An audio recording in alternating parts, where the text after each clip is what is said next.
kita masih dalam topik mengalami terobosan. Bagian kedua, sambungan dari minggu lalu.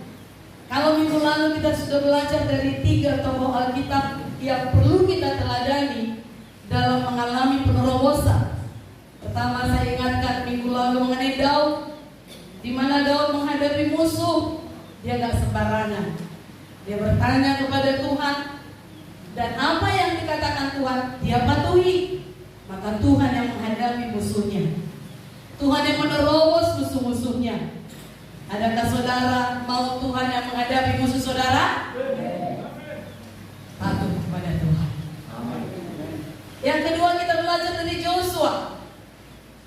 Saudaraku, Joshua dalam meruntuhkan tembok Yeriko, dia tidak memakai cara-cara dunia. Dia tidak memakai strategi perang dunia, tapi dia pakai strategi dari Tuhan yang tidak masuk logika, yang tidak masuk di akal. Itu mengelilingi tembok itu tiap hari selama 7 hari. Dan hari ke-7 mereka bersorak-sorai. Disitulah Tuhan bekerja. Haleluya. Kemudian yang ketiga, janda sarpat yang percaya dan mematuhi Tuhan, di mana saudaraku dengan memberi dari keterbatasannya, sehingga dia, anaknya termasuk Nabi Tuhan, terpelihara hidupnya sampai masa kelaparan berakhir. Hari ini mari kita lihat firman Tuhan lagi, bagaimana kita dapat mengalami penerobosan, sehingga di situasi sulit bagaimanapun ke depannya, mana kita dengar pemberitaan bahwasanya memang akan terjadi, saudaraku, tetapi dalam hal itu pun biarlah kita semua dipelihara oleh Tuhan. Digenapi firman Tuhan dalam hidup kita. Beberapa penerobosan lain perlu kita teladani. Hari ini kita lihat 2 contoh lagi. Yang pertama kita lihat Ishak, di mana dia menuai hasil 100 kali lipat di masa kelaparan, di masa kekeringan. Mari kita buka Alkitab kita, Kejadian 26 ayat 1-3 yang pertama, kemudian kita lanjutkan yang 12-14. Saudara, percayalah firman Tuhan yang disampaikan kepada saudara, kalaupun misalnya ayatnya banyak, tetapi itu sangat berhubungan. Haleluya. Kita tidak hanya coba 1 ayat. Bisa kita ulas hanya 1 ayat, bahasa Ibraninya, bahasa Yunaninya, bahasa Arabnya, semua bisa kita ulas. Tetapi saudara, biarlah kita semuanya kaya oleh firman Tuhan. Kalaupun banyak ayatnya, jangan berkata banyak kali ayat ini, gak ada yang ingat. Ada yang bilang gitu? Makin banyak makin diberkati. Haleluya. Saudaraku, yang terutama adalah biarlah hati kita tulus kepada Tuhan. Kita baca ayat pertama, ayat 1-3 sama-sama saja, kemudian nanti ayat 12-14. 1, 2, 3. Maka timbullah kelaparan di negeri itu. Ini bukan kelaparan yang pertama yang telah terjadi dalam zaman Abraham. Sebab itu Ishak pergi ke Gerar kepada Abimelek, raja orang Filistin.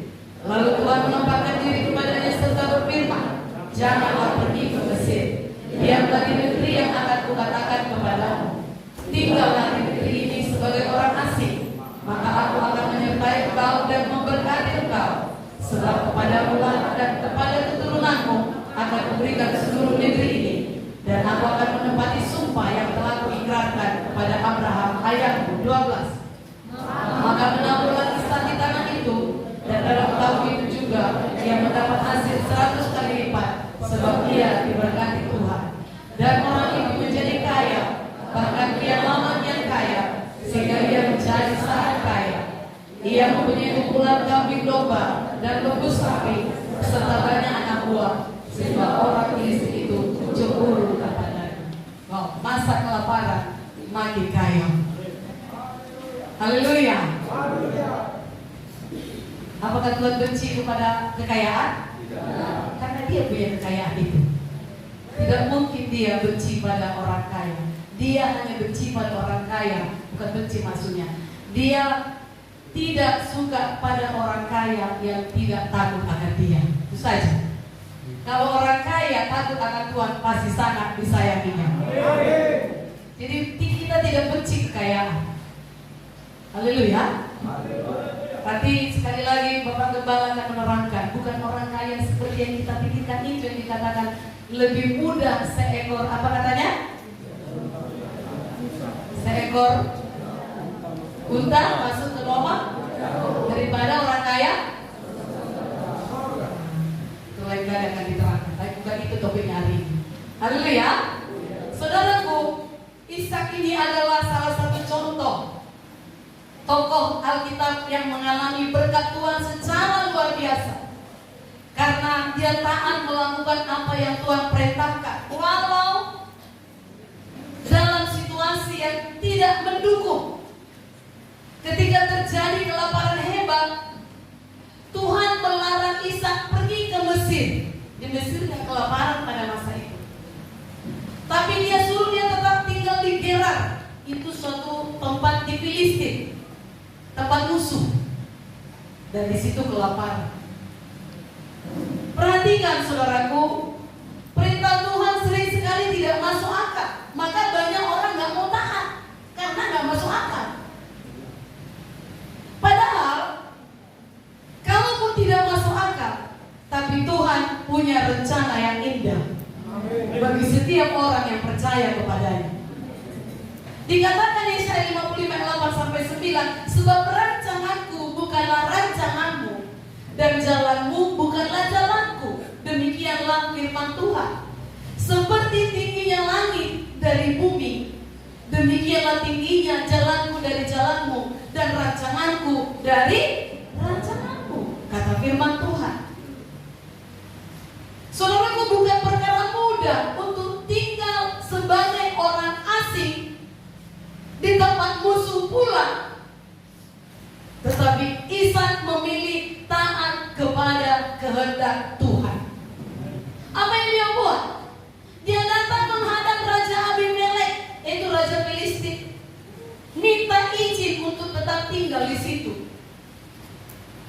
Alkitab mencatat bahwa ayah Ishak, siapa ayahnya?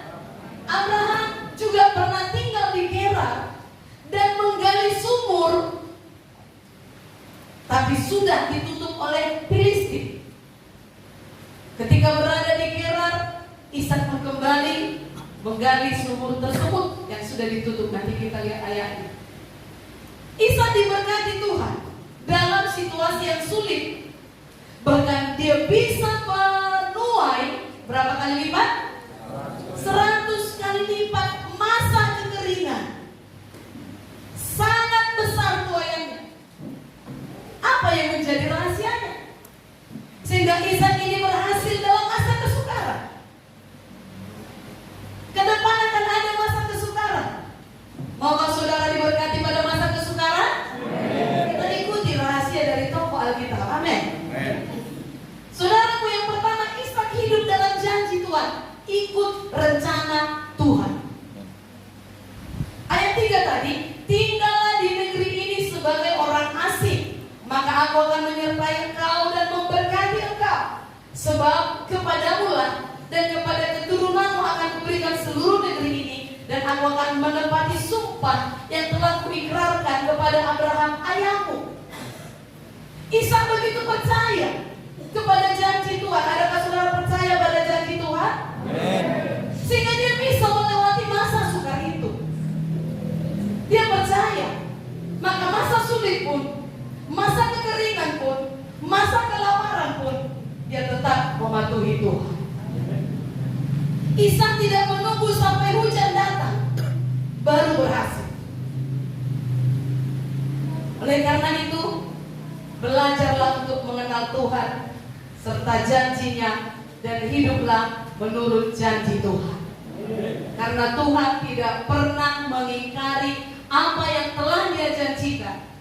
Bagi saya dan saudara, janjinya iya dan amin. Haleluya. Kalau kita tidak mengenal Tuhan kita itu, dan kita tidak hidup dalam janjinya, kita tidak ikut dalam rencananya, maka kita akan merasa takut. Kita akan merasa khawatir. Kita akan merasa, gimana ya, hidup gak aku nanti pada masa itu. Akibatnya bisa salah dalam mengambil keputusan. Yang pertama, ikuti rencana Tuhan. Hiduplah dalam janji Tuhan. Itu rahasia. Yang kedua, Ishak taat. Walau gak masuk akal, kembali seperti yang kita pelajari minggu lalu. Walau tidak masuk akal, Joshua tetap taat, kelilingi katanya. Walau diketahui musuh, tetap dikelilingi. Ayat 3 tadi berkata, tinggallah di negeri ini. Ayat 6 berkata, jadi tinggallah Ishak di Gerar, di tempat di mana Tuhan suruh. Ishak bisa saja pergi ke tempat lain, seperti ke Mesir tadi. Tapi kalau dia pergi, saudaraku, maka di sana sudah pasti tidak diberkati, karena Tuhan tidak perintahkan ke sana.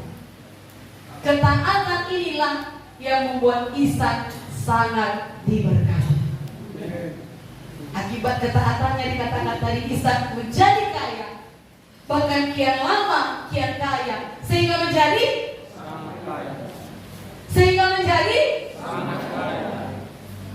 Maka bisa memberkati banyak orang. Itu kerinduan kita, diberkati untuk menjadi. Karena itu nenek moyang kita Abraham. Jangan menganggap remeh masalah ketaatan ini. Jika Tuhan memerintahkan sesuatu untuk kita lakukan, maka kita harus ikut maunya Tuhan. Kalau kata Tuhan, beribadahlah sungguh-sungguh, ikuti maunya Tuhan, bukan mau kita. Mau kita ya tidur di rumah, online bisa. Haleluya. Semua bebas, di mana-mana sekarang bisa online. Itu mau kita. Tapi kata Tuhan, beribadah, jangan menjauhkan diri dari pertemuan ibadah. Nah, saudaraku, bukan Tuhan tidak mau atau tidak mampu untuk memberkati. Dia sangat mau. Dia sangat mampu karena kekuasaan tertinggi ada pada dia. Tapi yang membuat dia tidak bisa karena ketidaktaatan. Jadi milikilah ketaatan walau pada hari yang sulit sekalipun. Taat pada Tuhan dan firman-Nya. Itu yang kedua. Yang ketiga, Ishak menabur di masa sulit. Ayat 12 berkata, maka menaburlah Ishak di tanah itu, dan dalam tahun itu juga ia mendapat hasil 100 kali lipat, sebab ia diberkati Tuhan. Masa kering, tapi menabur. Kadang-kala ketika kesulitan datang, kita super irit. Salah satu super iritnya, dari 3 ibadah, minggu, sel group, doa syafaat, irit. Bulan ini hanya minggu saja. Itu salah satu super iritnya. Kalau pergi ibadah, bensin, persembahan, irit. Itu manusiawi. Itu biasa. Tapi bagi Tuhan tidak biasa. Makin sulit, makin banyak beribadah. Makin banyak memuji menyembah Tuhan. Saudaraku, itu yang terjadi. Kita berusaha mengirit seirit-iritnya maunya kita. Ibadah pun dikurangi, persembahan pun dikurangi. Kalau perlu pilih yang paling kecil. Itu manusiawi. Saudaraku, tapi sebagai anak-anak Tuhan, belajar pada Ishak yang semakin hari semakin. Saudaraku, Ishak menabur ketika berada pada masa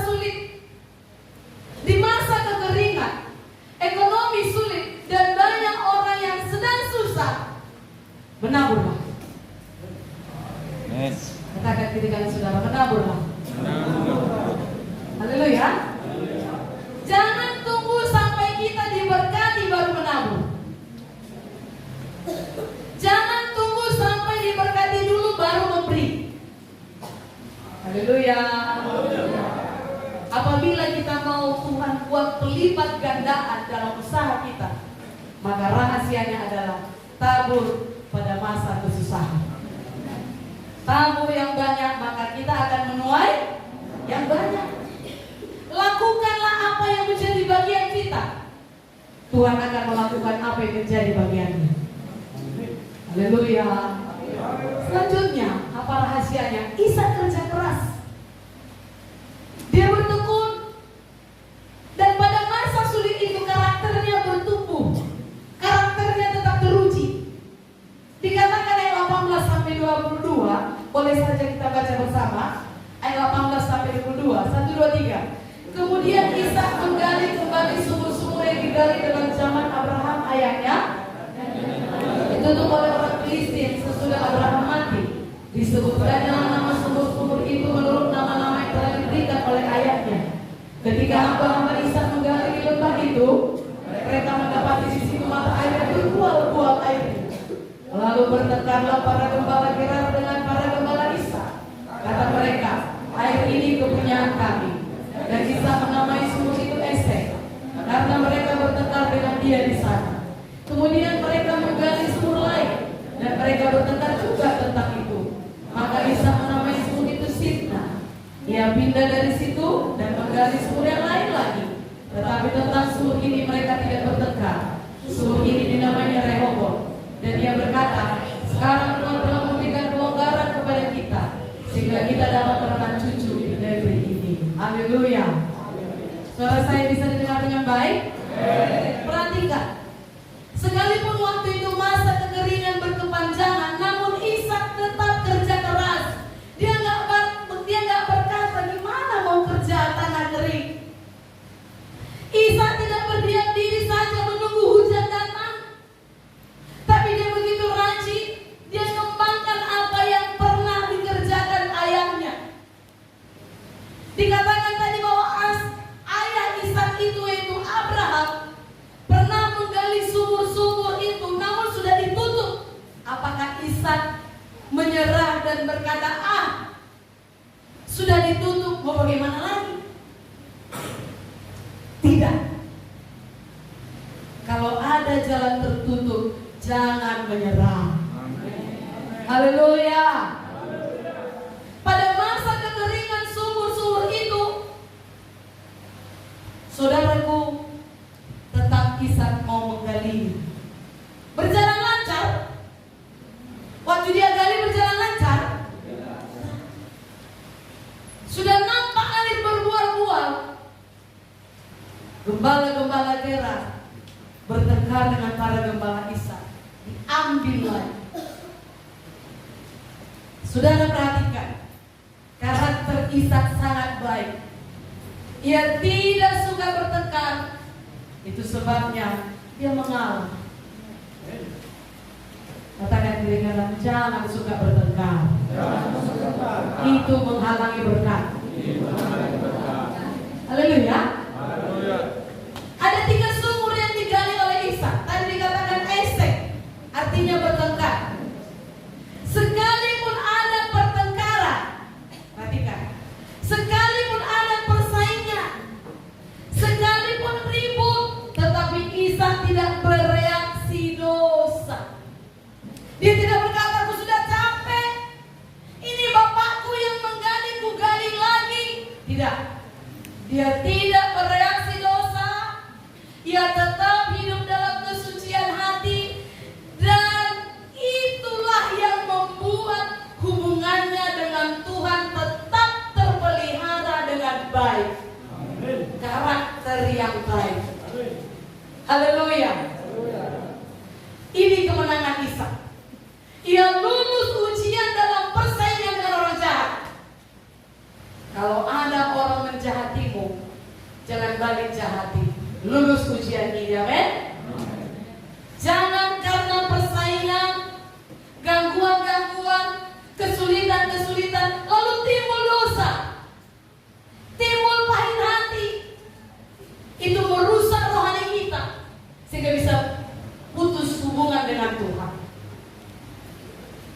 Ishak menggali lagi sumur yang lain.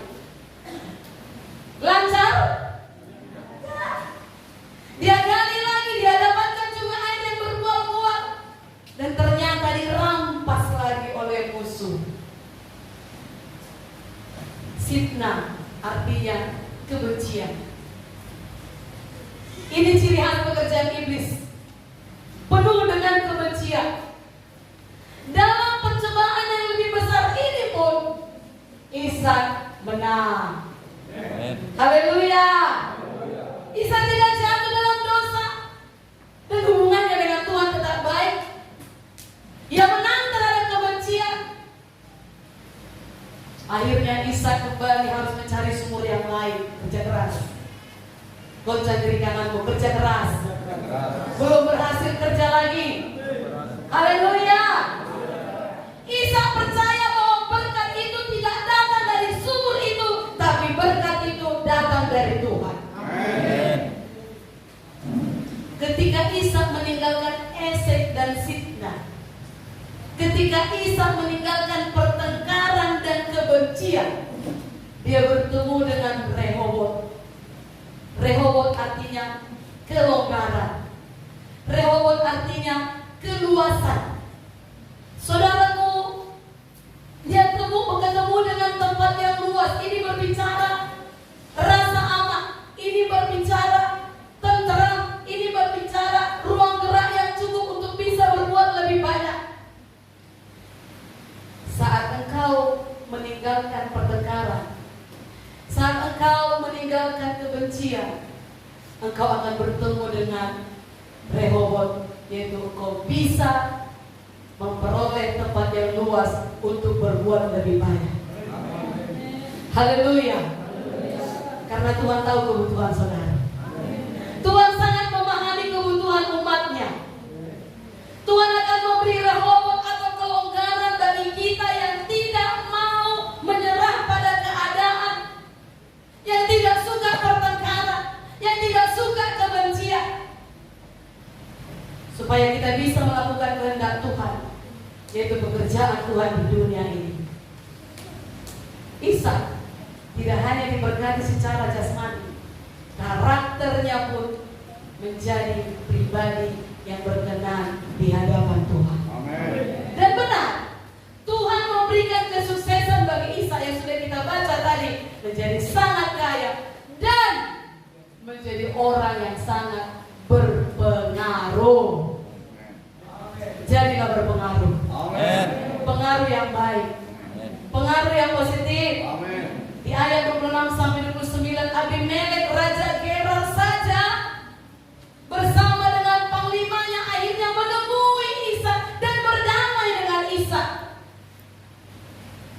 Dan Abimelek mengakui bahwa Ishak bisa berhasil karena ada Tuhan yang menyertai dia. Itu akan terjadi bagimu. Orang dunia ini, keluargamu yang belum sepaham denganmu, akan berkata, benarlah Tuhan yang memberkati dia. Benarlah Tuhan yang menyertai dia. Bila kita tetapkan prinsip firman Tuhan ini, maka apa yang menjadi pengalaman Ishak akan menjadi pengalaman kita juga. Mau? Mau? Diberkati? Lebih diberkati lagi terus? Ikuti rahasia Ishak.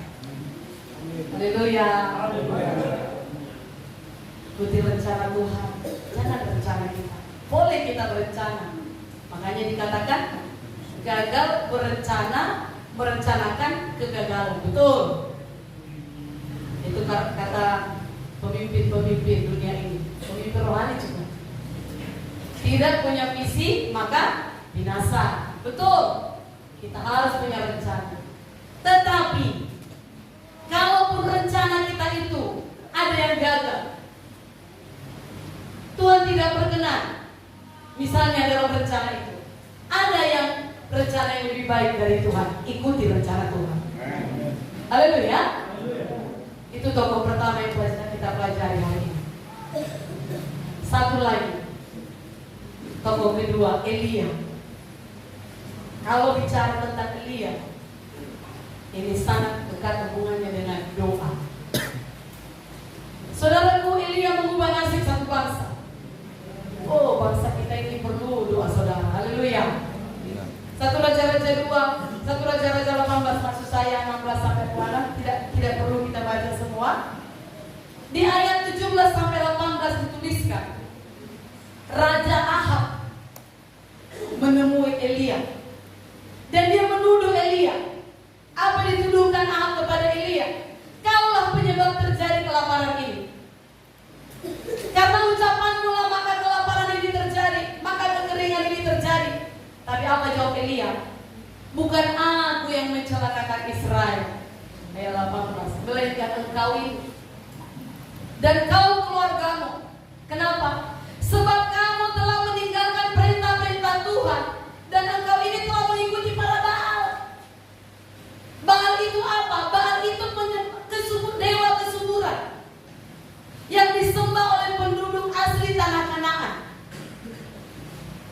Nah, misalnya ada pawang hujan, kira-kira gitu ya. Masa kekeringan, mereka menyembah pawang hujan itu. Nah, itulah yang terjadi pada masa itu. Raja Israel, Raja Ahab menyembah Baal. Apa yang terjadi? Di ayat 19 sampai 21, Elia menantang Raja Ahab dan bangsa Israel untuk mengambil keputusan yang pasti. Ikut Tuhan atau ikut Baal? Ayat 21 dikatakan, lalu Elia mendekati seluruh rakyat itu dan berkata, berapa lama lagi kamu berlaku timpang dan bercabang hati? Kalau Tuhan itu Allah, ikutilah dia. Dan kalau Baal, ikutilah dia. Tetapi rakyat itu tidak menjawabnya sepatah kata pun. Bingung rakyat itu, percaya Tuhan atau Baal? Kalaulah ada tantangan seperti itu terhadap saudara, mana saudara pilih? Tuhan atau Baal? Lebih keras lagi, Tuhan atau Baal? Tuhan. Betul? Betul. Saudaraku, pada masa itu bangsa Israel dalam kepemimpinan Raja Ahab percaya dua-duanya bisa. Mereka percaya bahwa mereka dapat menyembah keduanya sekaligus. Mereka bercabang hati, berusaha melayani dua Tuhan.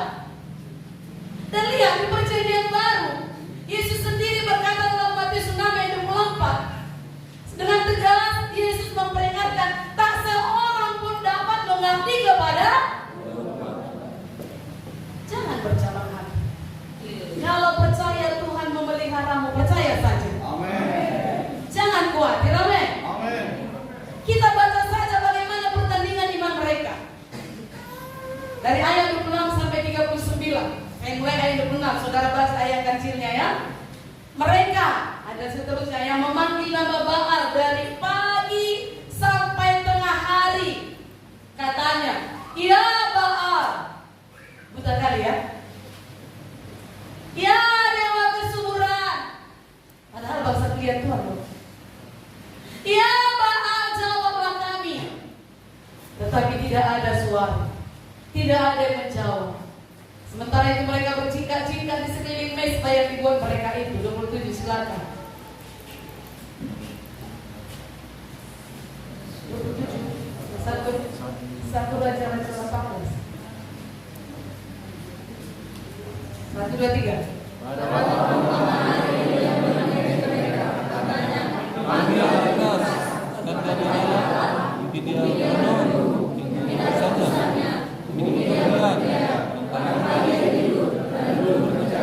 Maka mereka memanggil lebih keras serta menoreh-noreh dirinya dengan pedang dan tombak seperti kebiasaan mereka, sehingga darah bercucuran dari tubuh mereka.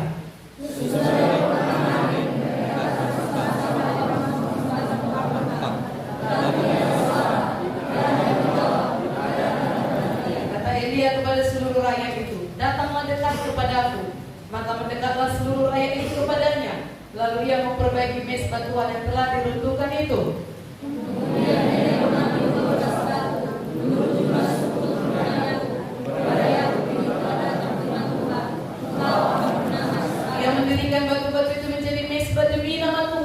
dan membuat suatu parit sekeliling mesbah itu yang dapat memuat 2 sukat benih.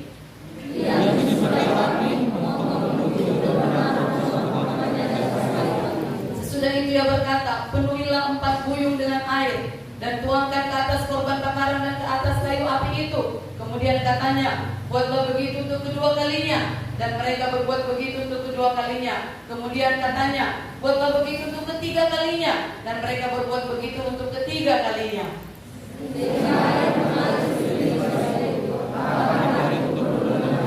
Kemudian pada waktu mempersembahkan korban petang, tampillah Nabi Elia dan berkata, ya Tuhan Allah Abraham, Ishak dan Israel, pada hari ini biarlah diketahui orang bahwa Engkaulah Allah di tengah-tengah Israel, dan bahwa aku ini hamba-Mu, dan bahwa atas firman-Mu lah aku melakukan segala perkara ini.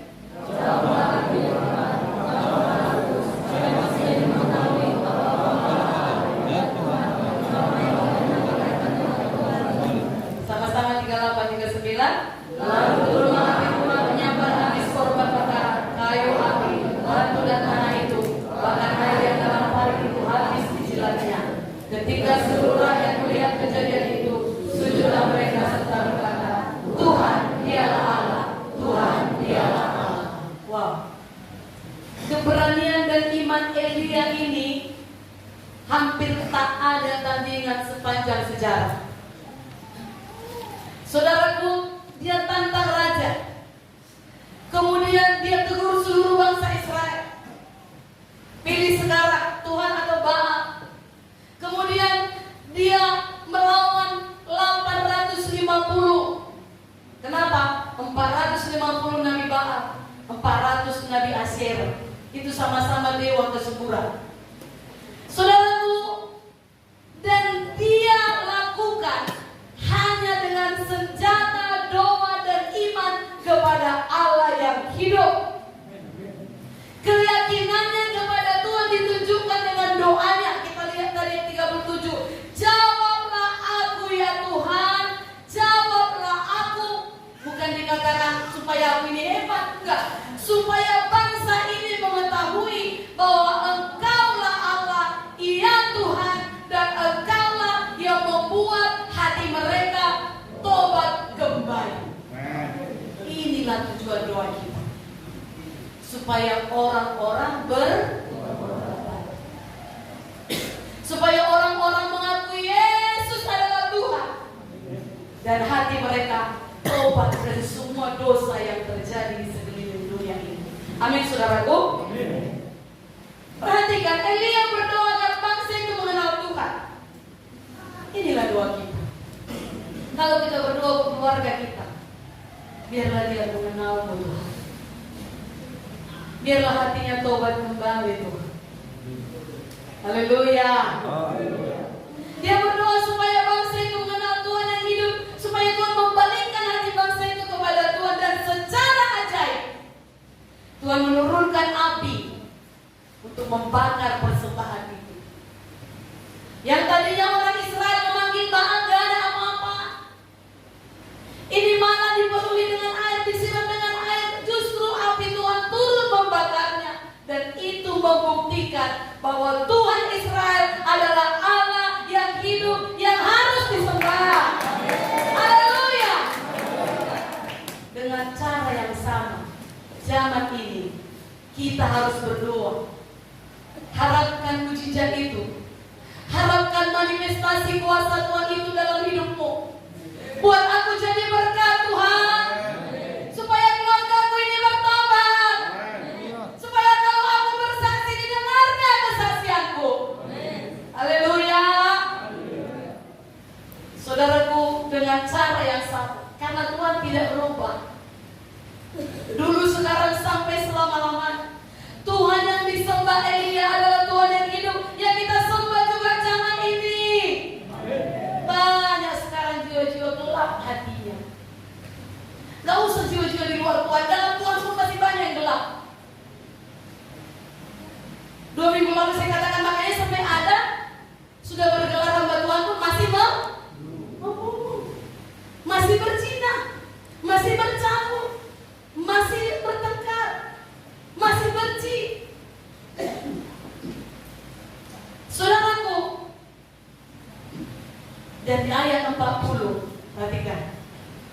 Elia membunuh nabi-nabi Baal itu.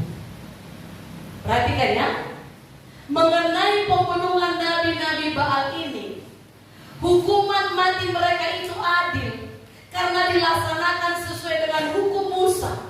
Nanti baca dalam Ulangan 13 ayat 6 sampai 9, pasal 17 ayat 2 sampai 5. Dalam perjanjian baru tidak memiliki perintah seperti itu. Tindakan kekerasan membunuh dilarang. Haleluya. Matius 5:44 juga berkata, bahkan musuh pun dikasihi. Jadi jangan salah. Jangan bunuh orang bersalah kepadamu. Haleluya. Haleluya. Itu hukum Musa pada saat itu. Dan itu memang dilaksanakan sesuai dengan hukum itu. Sekarang kita zaman anugerah. Kita tidak disuruh membunuh musuh, kita disuruh mengasihi. Amen. Haleluya saudaraku. Tuhan memerintahkan kita memang pisahkanlah dirimu dari dia. Kalau persahabatanmu membunuh imanmu, kalau persahabatanmu merusak imanmu, pisahkan dirimu dari dia, kata Tuhan, bukan bunuh. Saudaraku, dalam Matius 24 dikatakan demikian. Dan perhatikan bahwa murka Allah akan dicurahkan atas semua orang yang keras kepala dan tidak mau bertobat. Roma 2 ayat 5. Jadi bukan kita yang mentobat kepala orang keras kepala itu. Bukan saudara yang mentobat kepalanya. Tuhan yang berurusan. Haleluya. Jadi gak ada artinya bertengkar. Gak ada artinya benci-benci. Katakan berikan saudara, gak ada artinya benci-benci. Haleluya. Gak ada artinya bertengkar. Amin. Suami istri bertengkar itu menghalangi berkat. Sesama anak-anak Tuhan bertengkar itu menghalangi berkat. Saudaraku, Roma 2 ayat 5, murka Allah memang akan dicurahkan. Bukan saya dan saudara yang murka, Tuhan yang berurusan. Haleluya. Haleluya. Dan bagian terakhir dari perikop yang kita baca tadi, setelah kejahatan ditumpas, langsung hujan turun? Tidak. Masih berjuang Elia. Masih berdoa dia. Perlu bertekun, amin. Saya akan bacakan ayat 41 sampai 46, tapi dalam terjemahan bahasa Indonesia masa kini. Enggak terjemahan baru seperti yang kita ini. Karena di suku Batak ada satu kata yang enggak cocok bagi orang Batak. Makanya saya baca dari bahasa Indonesia masa kini. Ya, boleh ditampilkan, tapi saya baca bahasa Indonesia masa kini. Ayat 41 sampai 46 dari 1 Raja-Raja 18. Dikatakan begini ya, 41 sampai 46-nya. Setelah itu berkatalah Elia kepada Raja Ahab, sekarang baiklah baginda pergi makan. Sebentar lagi akan hujan, sebab derunya sudah terdengar. Padahal belum ada. Ayat 42, lalu Ahab pergi makan, dan Elia naik ke atas gunung Karmel.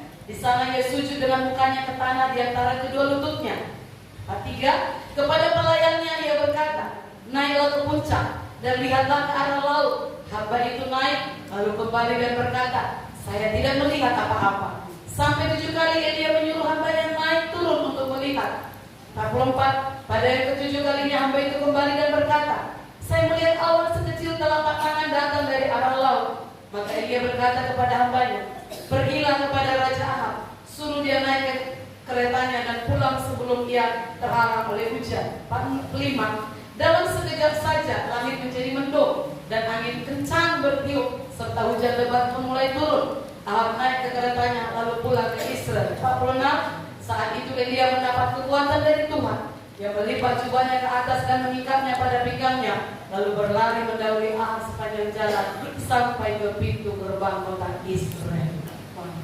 Berapa kali dia berdoa? Sampai berapa kali?